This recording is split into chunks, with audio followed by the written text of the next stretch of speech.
My mother-in-law often throws my cooked food in the trash. Human food is too good for you. I think water will do for you. It's just right for you, fatty. If you eat pork, you'll end up cannibalizing. Wait, what? That's saying too much. Shut up. As long as I have my granddaughter, I don't need you. I'm the one doing the housework and raising my granddaughter, right? Don't you talk back to me. I feel sorry for my son for marrying a woman like you. You're not good looking. You're homely and useless. You're a disgrace to have in our family. Well, there's not a soul in this house who'd consider you family anyways. My grandchildren are like my daughters, so you are nothing to them. You can go about your business as you should, like a pig, eating leftovers so as not to cause any trouble. I have no human rights and treated with irrational contempt. Why? What have I done?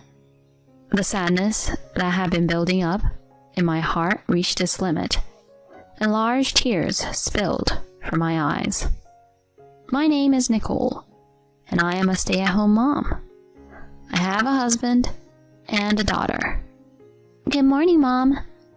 My daughter Madison is in 6th grade.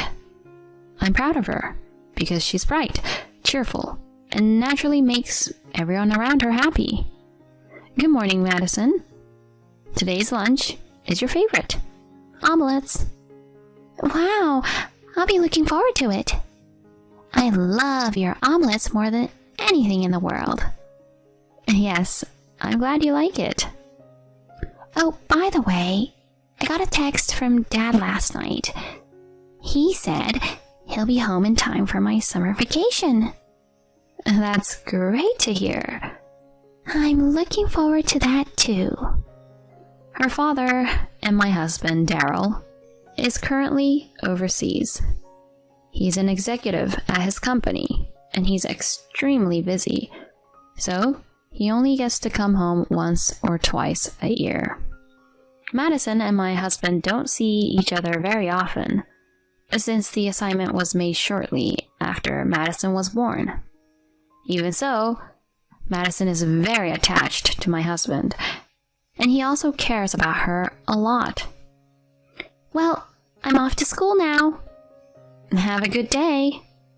I'm sure she misses her father very much. Even so, Madison never whines about it, and always smiles, and makes me feel at ease. I am the one more worried about my husband's absence, and sometimes gets nervous about things. Seeing me like that, I think Madison is acting stout-heartedly because of her concern for me. A smart and kind husband, and a good-natured, strong-willed daughter. Thankfully, with these two people in my life, I can say that my life is smooth sailing. Except for one person, my mother-in-law. After sending Madison off, I was cleaning the room when the doorbell rang. I opened the door to find my mother-in-law, Amy, standing there smiling. Hi, Nicole. How are you today? Hello, I'm doing fine. I answered the door with a smile and gave a casual answer. My mother-in-law is a frequent visitor, and she does all the housework to the point where I have nothing to do left. I'll do the cleaning so you can sit down, Nicole. She smiles at me, but I don't miss it. Despite her kind words, I never miss the mean glint in her eyes. Before I got married, I thought that my mother-in-law was a wonderful woman. She was graceful, smart, and kind. I even admired her. But after I gave birth to Madison, I started to notice some disturbing signs. When I was confused about raising a child for the first time, and my husband's absence, she would approach me to give me advice. But then she would enter our home more and more uninhibitedly. Then she began to take care of Madison excessively.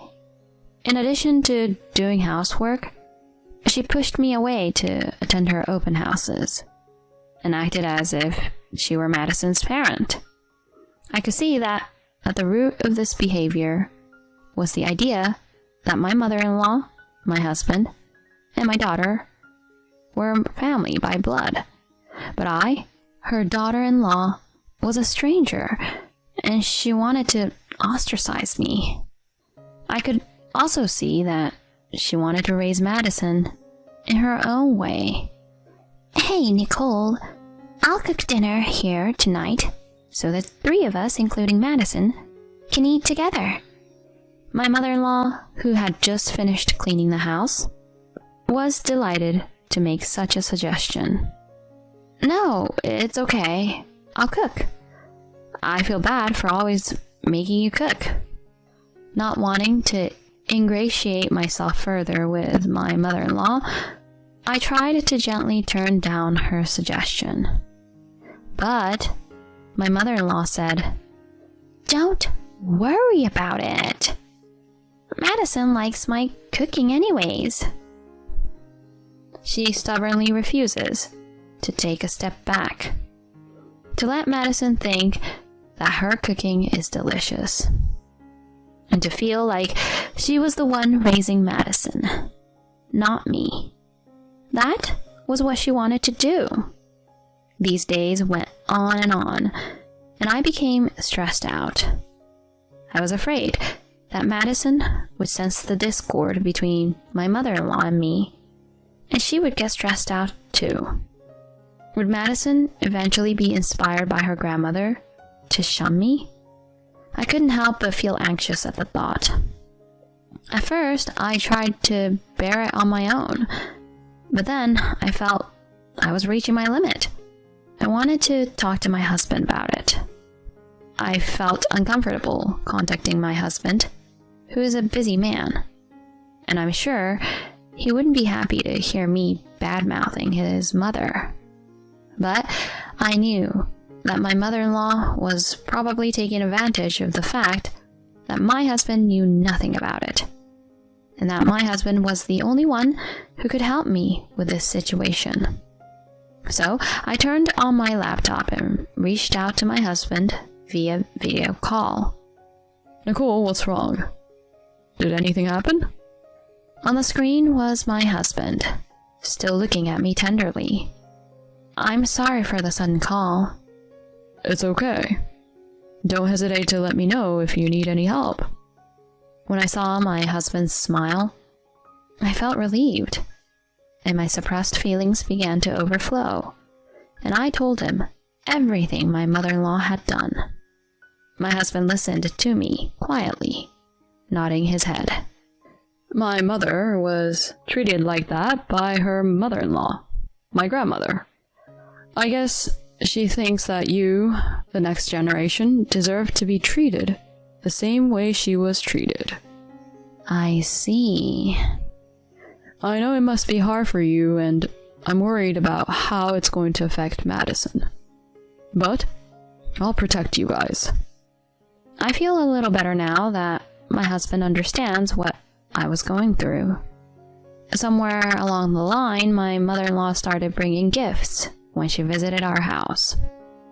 "Nicole, here's some muffins I got from the store in front of the station, where there's always a long wait line." "Thank you very much. I'll prepare some tea now."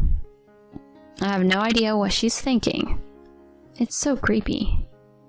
"I've been eating a lot less lately. You can have some for me if you like." "I see. Well, I'll have some if you say so." This exchange went on almost every day. She also started following me around and restraining me even more than before, asking me to watch TV together and do some baking. So I lost time for my daily walking and stretching routines.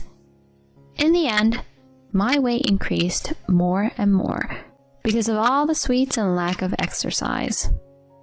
And my mother-in-law's attitude changed drastically when she saw me getting fatter and fatter.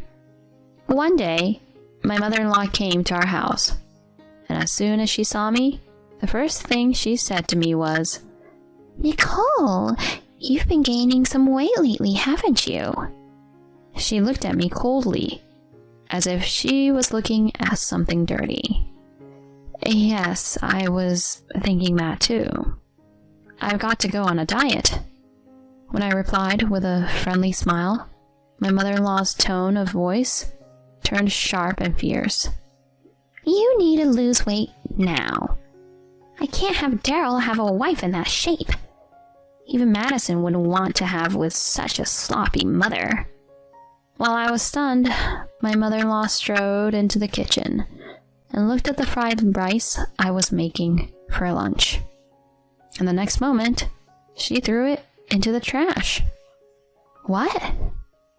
I didn't have time to process what had just happened.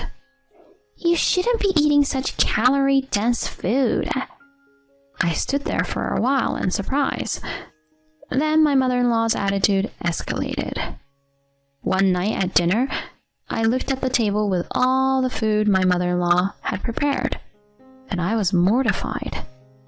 While my mother-in-law and Madison were sitting down to a sumptuous steak, I was sitting down to a bowl of yogurt. What is this about? "You're on a diet, aren't you?" My mother-in-law said mockingly. But "What are you complaining about? I'm just trying to be considerate." no, it's nothing. I'm sorry. "You're taking it too easy. You're a housewife. You don't even do your own housework. That's why you're fat." I couldn't believe my ears. It was my mother-in-law who wanted to do all the housework. "Maybe I spoiled you too much. I'll have you move around from now on." But even after that, I was not allowed to do housework, but was forced to do hard exercises, such as jogging 5 miles and doing 1,000 sit-ups every day. As I was getting drained from the hard workout, I realized my mother-in-law's terrible plan. She had deliberately made me gain weight. Now she wanted to force me to lose weight and put a strain on my body. How could she do such a cruel thing to me, no matter how much she disliked me? I felt so unbearable that I cried quietly by myself in the bathroom at night. Then, suddenly, Madison came. I didn't want to worry Madison, so I hastily wiped away my tears. "Are you being bullied by Grandma?" No, that's not it. You don't have to worry about anything. Even if I hide it, this girl who is more perceptive than most will understand." "Mom, I love you for always smiling and listening to what I have to say. I don't care if you've gained weight." Madison. When I heard those words, I had an epiphany. I felt foolish for fearing that Madison might be influenced by her grandmother. She's already grown up enough to be able to make good decisions on her own. I had to be strong too. I am her mother. I must be strong and protect Madison. I can't let my mother-in-law keep letting me down. That was when I had an idea. A few days later, it was Madison's 12th birthday. As usual, my mother-in-law took care of the party and didn't let me do anything.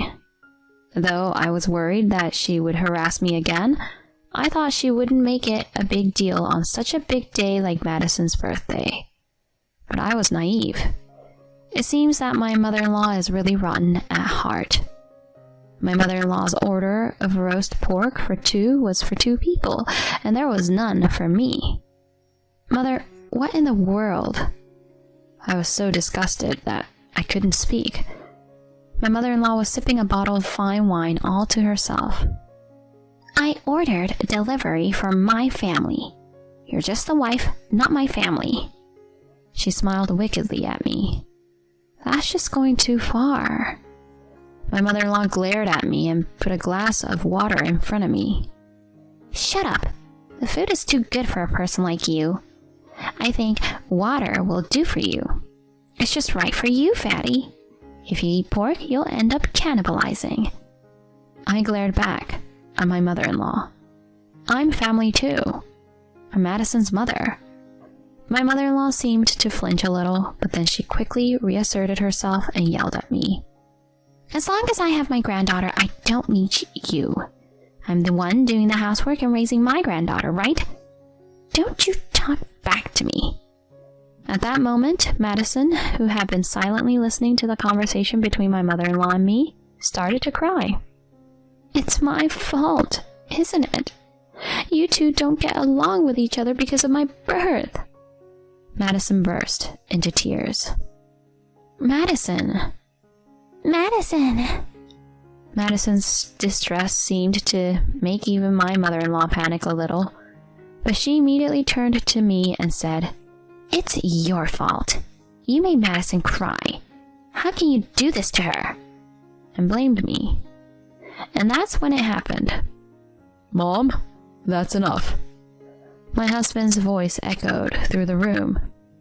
Daryl? My mother-in-law looked around in panic. It was understandable that she was surprised to suddenly hear the voice of her son, who was supposed to be abroad. He's here. I lifted up my laptop, which was in a corner of the room, and held it in front of my mother-in-law.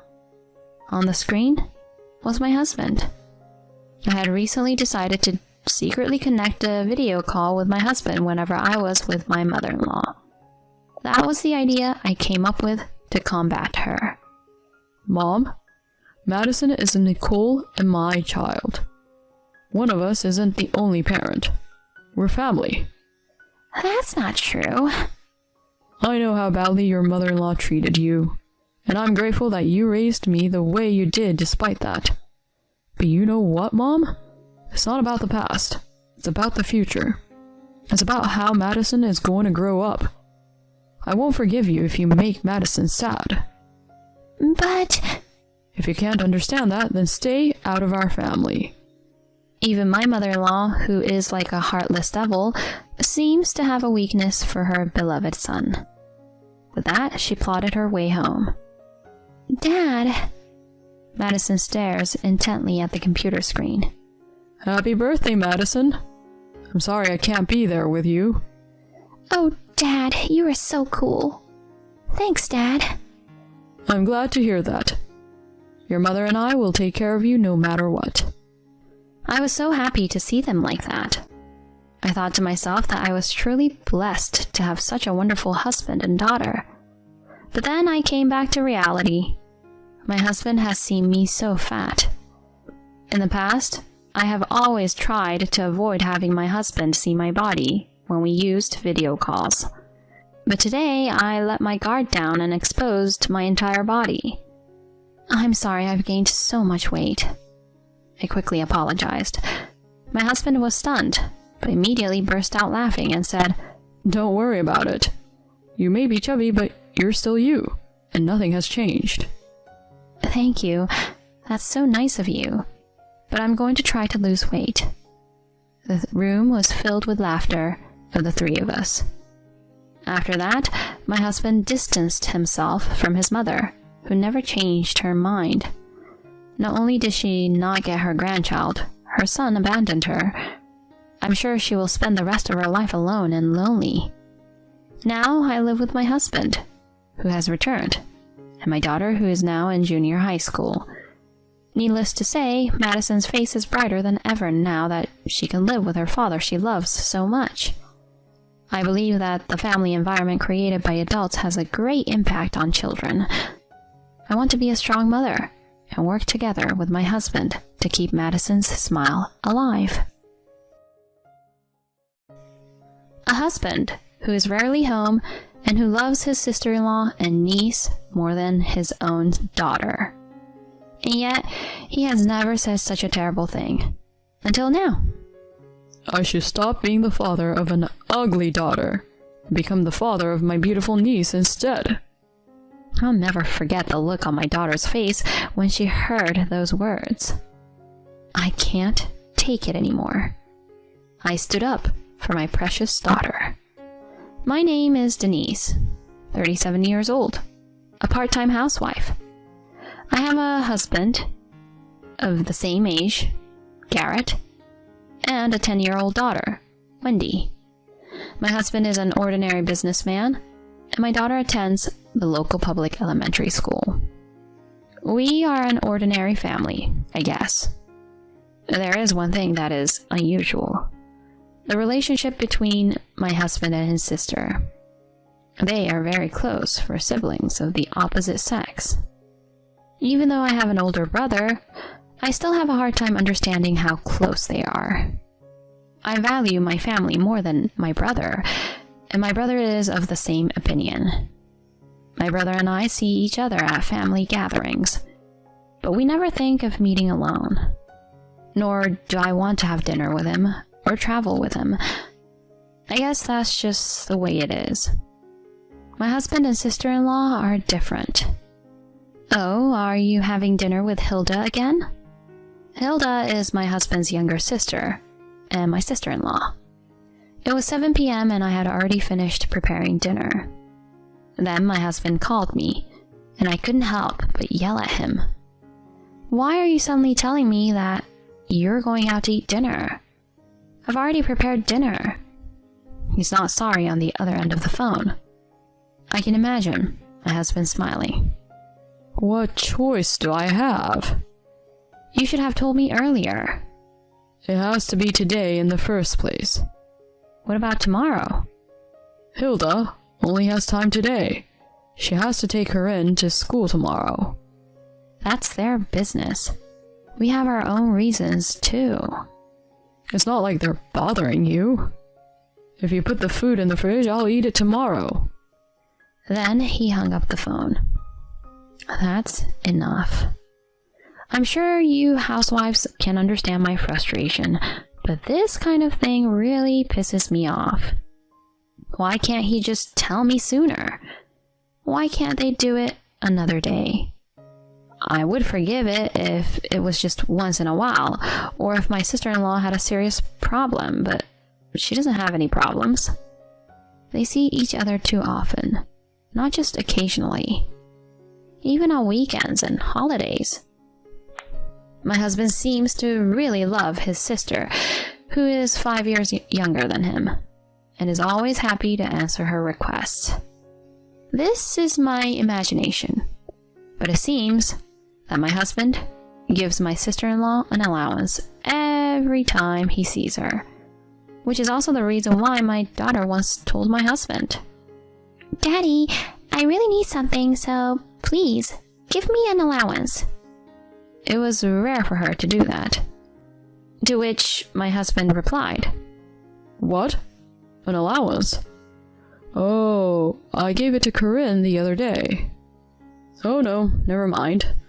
I don't have money right now, so go ask your mother." I didn't miss hearing his answer. You've never given Wendy an allowance, but you're giving it to your niece? By the way, my daughter's allowance is currently paid out of my part-time job. My husband only pays for the mortgage and utilities. Other than that, I pay for the food and other expenses. As a matter of course, our family budget is tight every month. When I ask my husband to pay our living expenses, "I'm strapped for money with the mortgage and the utility bills. I need the money for company and other things." He's very curt about it. Your social life isn't with the company, is it? If you give your sister-in-law and niece allowance and buy stuff for them every time you see them, you'll have to spend money. One day, after spending many frustrating days with my husband's attitude, I heard that my sister-in-law had divorced. Some of you may be surprised to know that my sister-in-law is not single. The reason for the divorce was a personality disorder, but as my sister-in-law meets my husband every day, so I can imagine the reasons for the divorce. Still, I hoped that the divorce would make him feel something or change his mind. I was a fool for thinking that. Now I can see her without hesitation. My husband said that, and in front of me too. No. You've been seeing each other for years. How are you going to meet with her any more than that? I was wondering about that when, to my surprise, they started to meet each other not only on weekdays but also on holidays. Are you going out with Hilda and Corinne again? You should go out with your own daughter once in a while. But his reply was, You know, it's so boring to have your daughter with you all the time. Hilda's divorced, and she and Corinne are lonely. I should be there to protect them. I was really pissed off when he said that. What's so boring about being with your daughter? I know Hilda divorced at her own risk. If she felt lonely, why didn't she make an effort to get closer to her husband? Instead, she was seeing you every day, eating with you, and getting an allowance. So why didn't you just leave her? I couldn't keep my mouth shut either. Do you think Wendy doesn't miss you? Don't you need to protect her? My husband was scared for a moment. I don't need to protect her because you're so strong-minded. I'm tired of talking to him. He's not my husband anymore. It's nothing. He's gone. That doesn't mean it's okay with my daughter. Dad, are you with Aunt Corinne again? Yeah, this time is a trip. What? A trip? You mean you're going to leave me and Mom alone and take Auntie instead of us? I couldn't answer that question. It hurts me to see my daughter in tears. Maybe it's not good to leave her alone because it's too much trouble. Running away from talking with my husband is not good for my daughter. I decided to talk to my husband, but he was not home, coming home late every day and eating dinner at his sister's house. I decided to let it go, but my daughter misses eating with her father. When he finally comes home, my husband says he is tired and practically shuts himself in the room. Even on holidays, he is gone in the morning. One day, I was having enough of a headache. It was a holiday and my husband was home in the morning. That's unusual. I told him with a bit of sarcasm that he was home, and he went to lie down on the sofa with the same sarcastic look on his face. Corinne has an event at school today. Well, we'll have another day off. No, I don't mean it like that, but, well, it's just right. Today's the day we can have a heart-to-heart talk. So I sit down to face my husband. Listen, I need to talk to you. Don't you think your daughter Wendy is cute? Huh? What all of a sudden? I think she's cute. Her husband, momentarily relieved by her words, continues, not reading the atmosphere. But Corinne is hundreds of times prettier. I froze when he said that. Corinne is prettier? Somehow I managed to squeeze my voice out. My husband, oblivious to my state of mind, is grinning at the screen of his phone. Oh man, Corinne is really pretty. She's going to be a middle school student next year, right? Maybe she should apply for modeling or something. She's pretty like Hilda. I bet she'll get in. My husband showed me his cell phone's screen. It was a picture of the three of them. What is this? You have a picture of you, Hilda, and Corinne on your cell phone instead of a picture of our family? Of course not, right? Hilda's family too. Huh? The other day, one of my colleagues saw this picture. He told me I have such a beautiful wife and daughter. I was so happy I said, "You must be jealous." I froze again. A colleague at your work? You mean he saw this picture and you told him it was your wife and daughter? I was more shocked that my husband didn't deny that they are not his wife and daughter than I was shocked that the people at work misunderstood completely. Then, what are we? Honestly speaking, Wendy is not so cute. She's rather ugly from a third person's point of view. Do you even know what you're saying? My husband's mouth doesn't stop moving, not noticing that my voice is getting lower. Huh? What are you talking about? I know what I'm talking about. You know, I'm really thinking. I feel so bad that sweet Corinne doesn't have a father. I'm too dumbfounded to say anything. Just then I heard a bang and looked at the door in a hurry. To my surprise, there stood my daughter Wendy. The pale look on her face told me that she had heard what was said.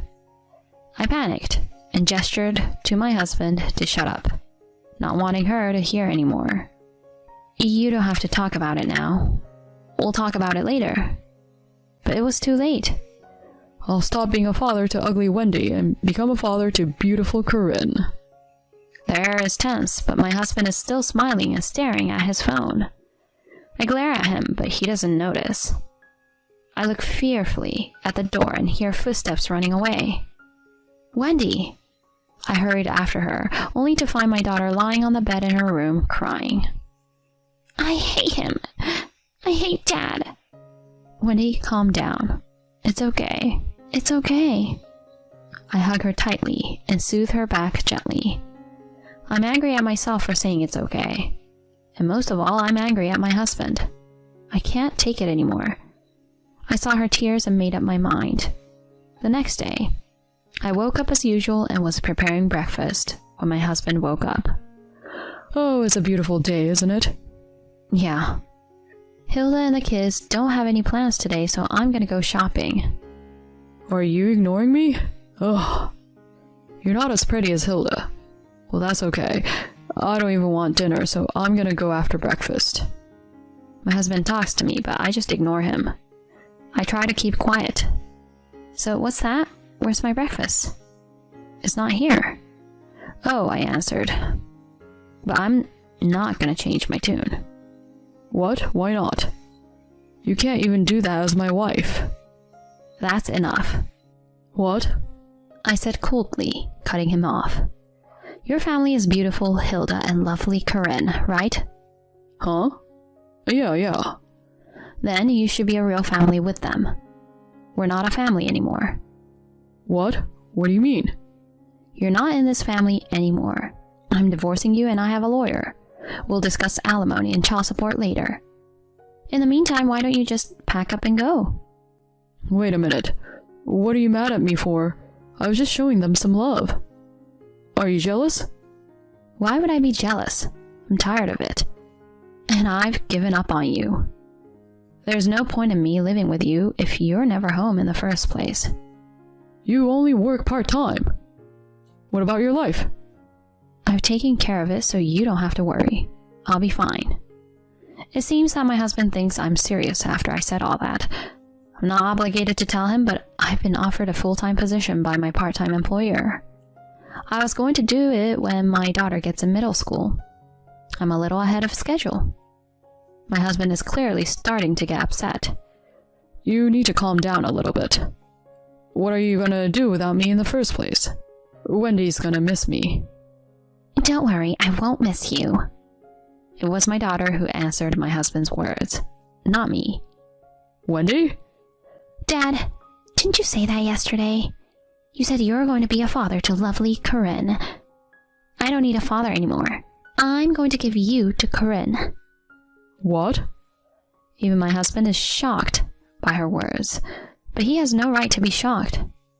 I'm ugly and not pretty. That's why I have to live with my mother. You're just in the way. She gave him a shooting motion with her hand and left. Wendy, how can you talk like that to your father? I told you, you're not her father. What? He rushes after the daughter. She glared at him angrily and left. Oh, and she hates you completely, doesn't she? Well, I hate you too. Hey, you!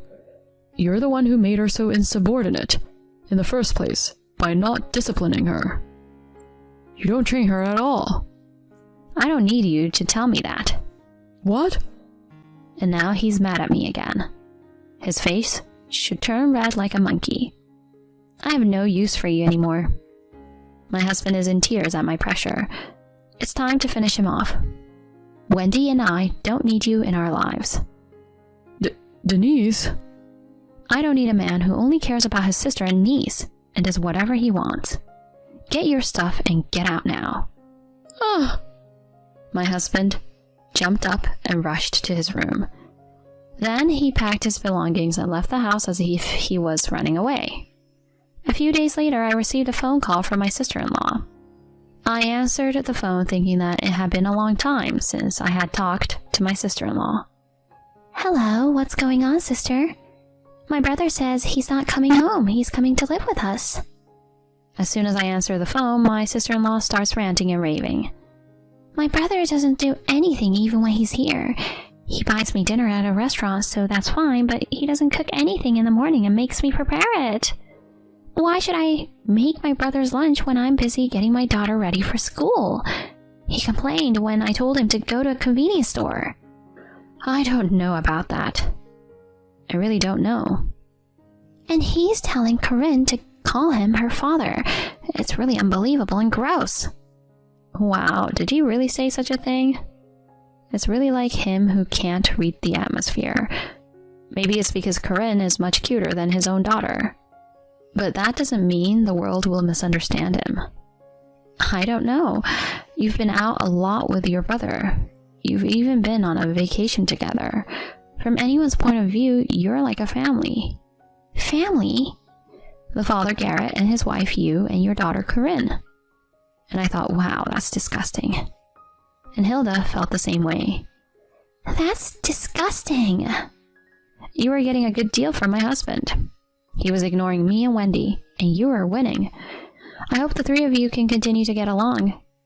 I don't know you. What? Hey. I hung up the phone, ignoring my sister-in-law who was still trying to say something. Sorry I kept you waiting. No problem. Shall we work out a plan for the meeting with your husband? Thank you. I shook hands with a woman sitting in front of me. On her blazer was a shiny lawyer's badge. My husband and I divorced. My husband was insistent at first, but when I told him he can stay with his sister forever, he reluctantly accepted. He really loves his sibling. At first I thought he was a kind brother, but now I just think he's creepy.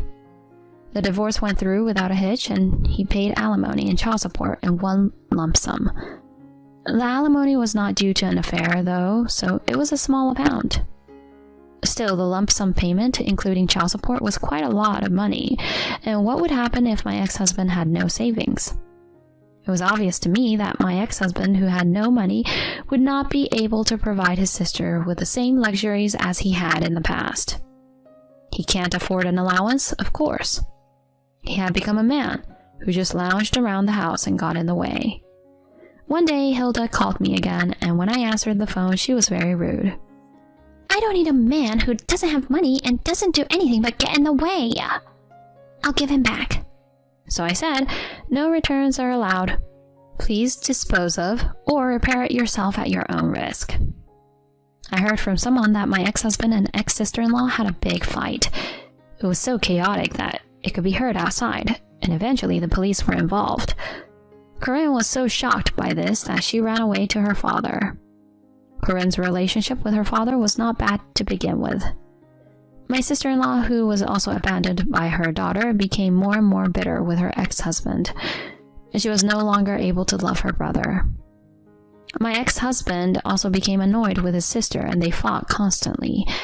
Moreover, because of the police incident, he was not fired from the company, but he was transferred to a far-flung branch office. Naturally, Hilda did not follow. Hilda's husband and daughter abandoned her, and she spent the rest of her life in a shabby apartment. Apparently, my ex-husband is also living a soul-destroying life in the countryside, where there are only elderly people and no entertainment. As for me, I am now living alone with my daughter, but not much has changed. My husband was hardly ever home anyways. I feel very comfortable and stress-free. My daughter and I started doing shopping on the weekends. We also started going on trips. It's fun to go out as a family. Seeing my daughter smiling happily makes me happy too. I woke up at 2 a.m. to the sound of someone whispering. It sounded like my husband and daughter talking. Curious about what they were discussing, I pretended to be asleep and listened in. We'll put this in Mom's breakfast tomorrow. It's medicine to make her feel better. Really? Will it make Mom feel better? Of course. I was shocked to hear their conversation. What on earth was my husband thinking? And then the next morning, believe it or not, he was rushed to the hospital in an ambulance. Sensing his scheme, my daughter and I decided to take certain actions. Please enjoy the surprising twists and turns that unfold next. My name is Ashley, and I'm 35 years old. I work hard at my job every day. My family consists of my husband, Carl, and our 6-year-old daughter, Emma. Despite being busy, we enjoyed a happy life as a family of 3. Carl has loved cooking since he was a kid and had just opened his dream restaurant. Since it's a new venture, we didn't have many customers yet. I wished I could help out at the restaurant. But since its income wasn't stable yet, I had to continue working to support us financially. I'm sorry, I can't be of more help, especially when things are tough. He shook his head vigorously. Don't apologize. Thanks to you, we can manage even if the restaurant is running at a loss. I'm sorry for the burden. Just wait. I'll make the restaurant successful. I'm looking forward to it, honey. Just don't overwork yourself, please. I responded, always supporting his dream. Little did I know that something unexpected was about to happen. It had been over 2 years since Carl started the restaurant, but the business wasn't really taking off. Perhaps that's why he began spending more time there and hardly ever came home. He had hired a young waitress, but that wasn't enough.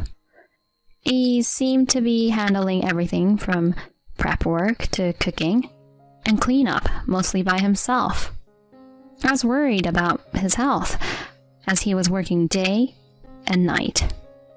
I offered to help a few times, but he always gently refused, saying, Don't worry about me.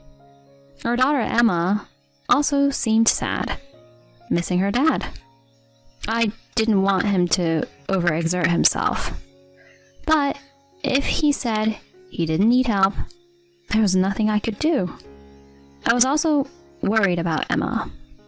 It's common for parents to worry that their child might be falling behind others in development. But my concern was the opposite. Emma was exceptionally smart, without any bias from me. She started talking normally at 1, mastered the alphabet at 3, read picture books by herself, and could nearly write sentences at 4. By 5, she was using my computer and smartphone. And at 6, she started reading foreign languages and looking up meanings on her own. To my husband, who rarely saw her, she just seemed like a normal child, unaware of her abilities.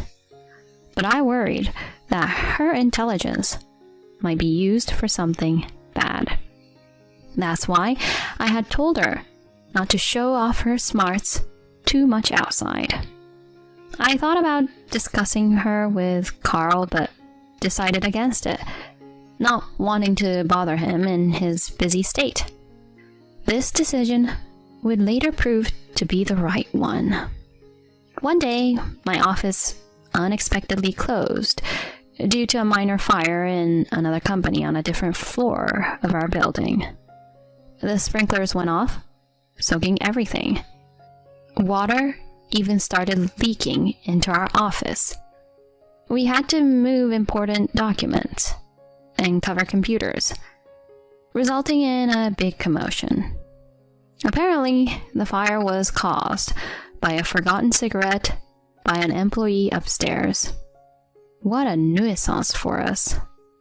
Until the repairs were completed, our office was closed. This sudden day off left me feeling a bit lost. I considered picking up Emma from daycare, then had a thought. This was the perfect chance to help at Carl's restaurant. I headed there right away. Thinking it rude to show up unannounced, I called Carl, but he didn't answer. He must have been too busy. When I got to the restaurant, I felt something was off. The flowers outside were wilted, and the place was eerily quiet. Inside, there were no customers. Then, I heard laughter from the kitchen, Carl's voice, and the waitresses. They seemed to be having a great time. I couldn't quite explain it, but I had a bad feeling, like a woman's intuition. Peeking into the kitchen, I saw Carl and the waitress goofing around, too close for a boss and an employee. He was touching her cheek, almost ready to kiss her. I couldn't help but call out, "Hey, what are you two doing?" He turned to me with a startled look, his face turning pale, and quickly stepped away from the waitress. She noticed me and hurriedly moved to another part of the restaurant. Their behavior seemed suspiciously like they were trying to hide something. He gave me a forced smile. Oh, Ashley? I'm surprised you came by unexpectedly. What's up? You know, I have my own schedule here. It's really inconvenient when you come without an appointment. The office had a bit of trouble, so we closed. I thought I'd check on the restaurant. There aren't any customers. I thought you were busy since you didn't answer your phone. Well, customers usually don't come until lunchtime. It's pretty slow around this time. I didn't notice the phone ringing. He looked uncomfortable, his eyes darting around. I had a lot I wanted to say to him, but I had planned to help out, so I tried to do just that. But he said, It's okay. We have enough help. Customers will be coming soon.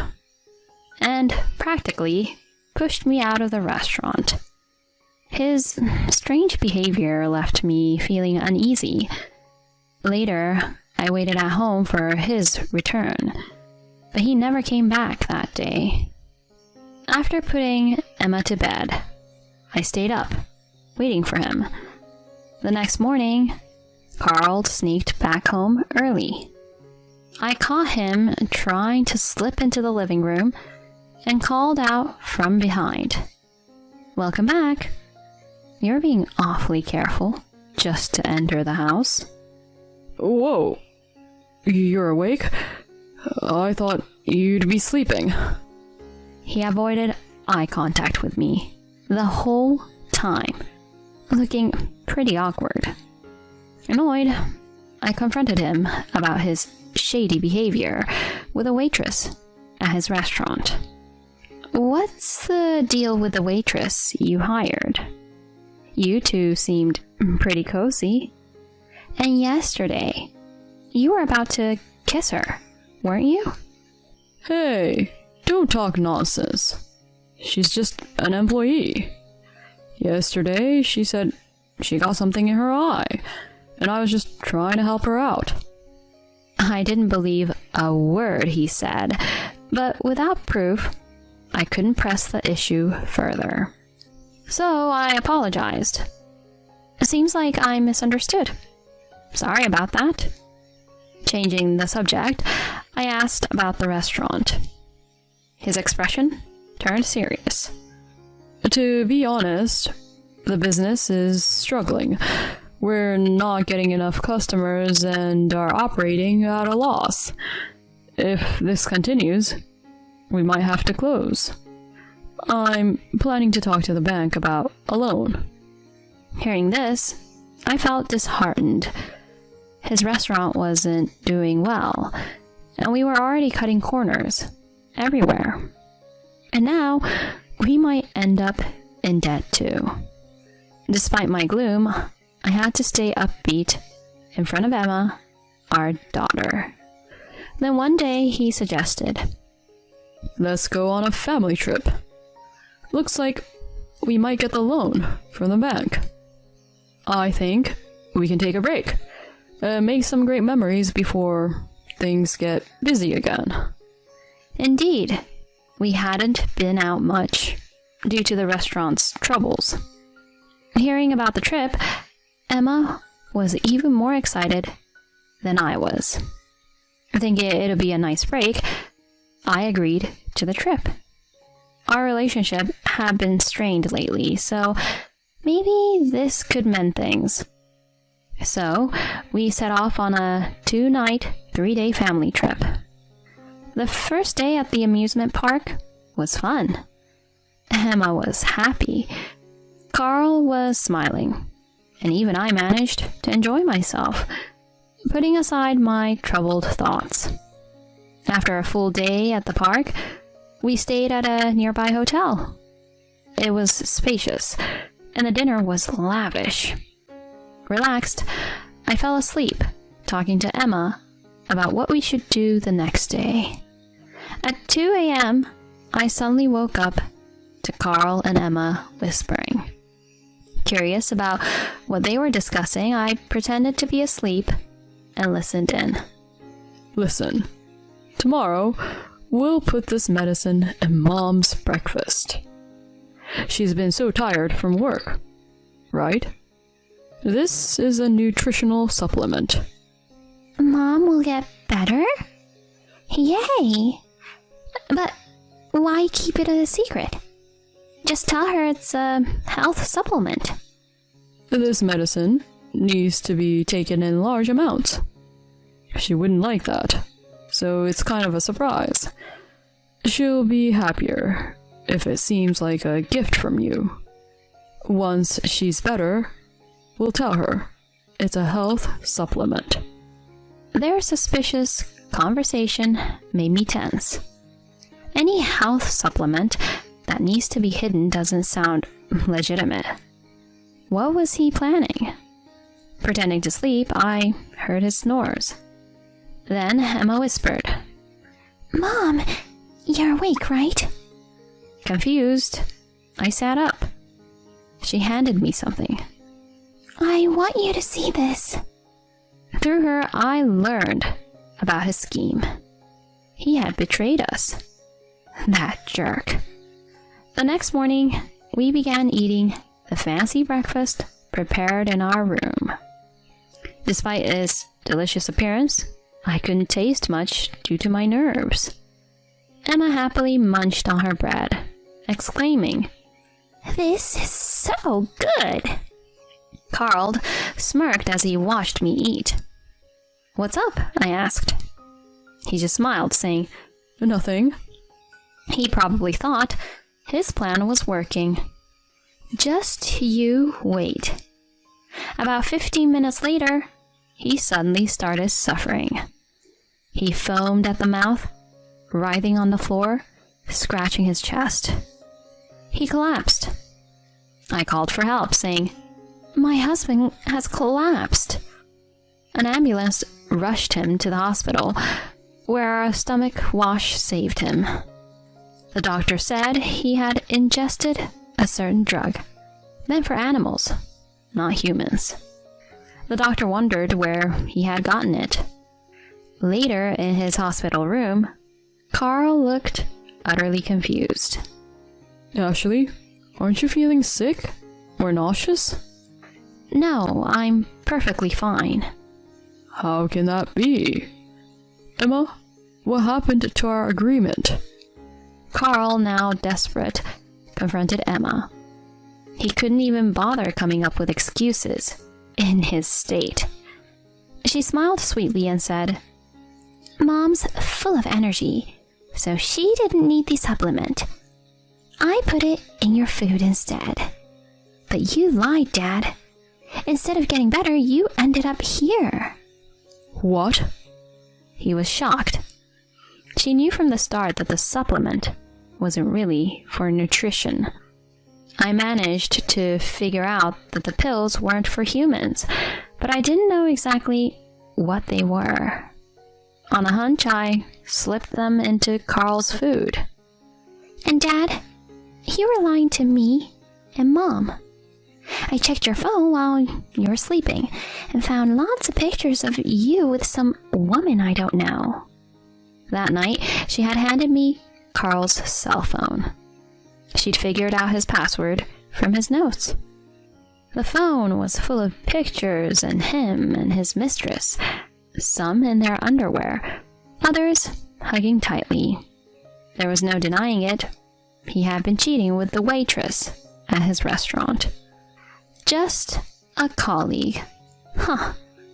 To make matters worse, he had been discussing with his mistress over email about how to get rid of me and cash in on my life insurance. Emma knew all about it. He stared at her in disbelief. How could a 6-year-old child like you do all this? Carl, having been away from home for so long, didn't realize how smart she was. He thought tricking her and poisoning me would be a piece of cake. Poor you, not knowing your own child's intelligence. Can you explain what this is all about, right here in front of us?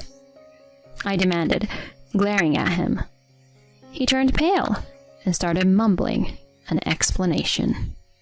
I had no choice. I was drowning in debt. He'd been lying to me. His restaurant had been deserted, not just during lunchtime, but always. The debt kept piling up, and in desperation, he planned to poison me and pay off everything with a life insurance.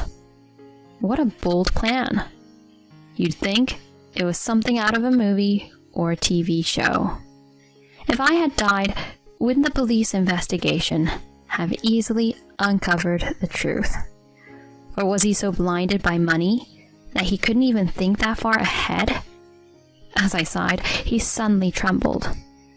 In a fawning voice, he pleaded, I was wrong. When I'm discharged, I'll work hard and break things off with her. I got persuaded by her to do such a stupid thing, but I've realized you're the only one for me, Ashley. I was disgusted by his self-centered words. Persuaded by her? Did he really think we could start over after trying to harm me? My voice grew harsh. Don't be ridiculous. Of course we're getting divorced. I'm claiming alimony and child support. And I'm reporting this to the police. He went pale. He began to kneel on his hospital bed. Please, spare me that. If the police get involved, my restaurant is done for. After all the support you've given. Are you going to ruin it now? And Emma will grow up with a single parent. Is that what you want? That was the last straw for me. He made it sound like what he had done wasn't a big deal. And he had the nerve to use Emma to convince me. Shut up. Do you think you have the right to say that after betraying me, cheating with a waitress, and trying to poison me? You're an idiot. But that's because... The worst part is that you lied to Emma and tried to make her an accomplice in a crime. Deceiving your own daughter? You don't deserve to be her father. Stay away from me and her forever. With that, Emma and I left the hospital room, ignoring Carl's desperate calls from behind. Afterward, we divorced. Carl and his mistress were arrested and became ex-convicts. I claimed alimony and child support from him, Selling his restaurant wasn't enough to cover it, and he ended up in debt again. Released from police custody, he was disowned by his parents. His mistress managed to pay off her debts by borrowing from her family, but she was also disowned. Carl and his mistress soon split up. From what I hear, they both lead miserable lives now. Let them suffer and learn their lesson. As for me, I've returned to my parents' home with Emma, living peaceful days. Emma being so intelligent might face more challenges than other kids, but I'll be there for her, supporting and watching her grow.